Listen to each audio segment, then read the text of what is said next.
আজকের গল্পটা একদম আমাদের হৃদয়ের কাছাকাছি, একটা ছোট্ট ভ্রমণ, কিন্তু অনেক বড় অভিজ্ঞতা। শুরুটা হয়েছিল এক সকালে, লাকসামের শান্ত পরিবেশ থেকে।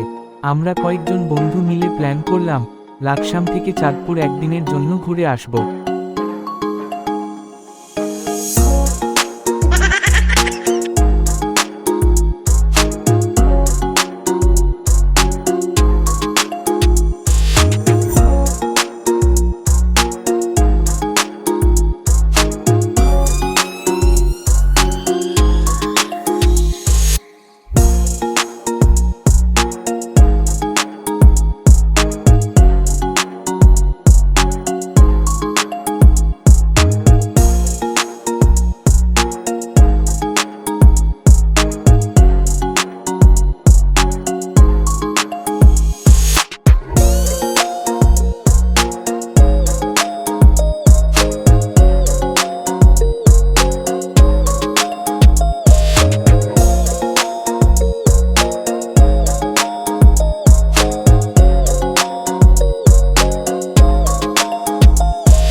ট্রেন যখন চলতে শুরু করলো, সবুজ মাঠ, গ্রামের বাড়ি, নদী আর পথের ধারে দাঁড়িয়ে থাকা মানুষগুলো, সব কিছুই যেন এক একটা গল্প বলছে।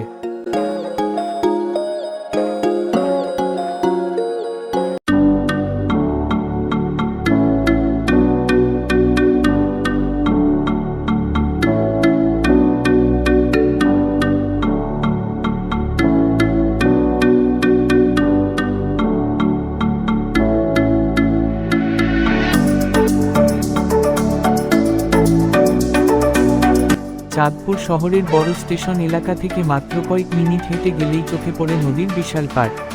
এখানে পদ্মা, মেঘনা আর ডাকাতিয়া নদী একসাথে মিলেছে, আর সেই মিলনস্থলে তৈরি হয়েছে এমন এক সৌন্দর্য, যেটা কক্সবাজারকেও মনে করিয়ে দেয়।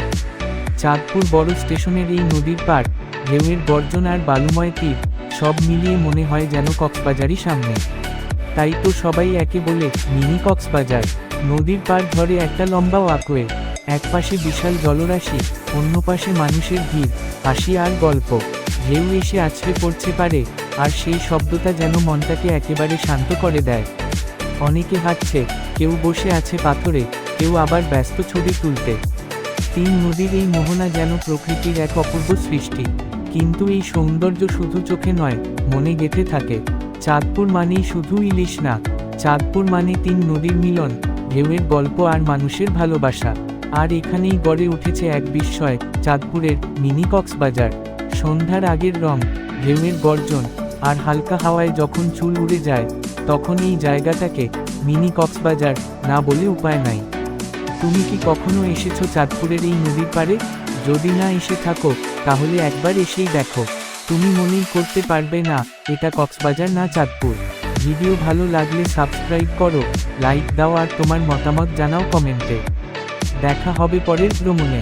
আসসালামু আলাইকুম, ভালো থাকবেন।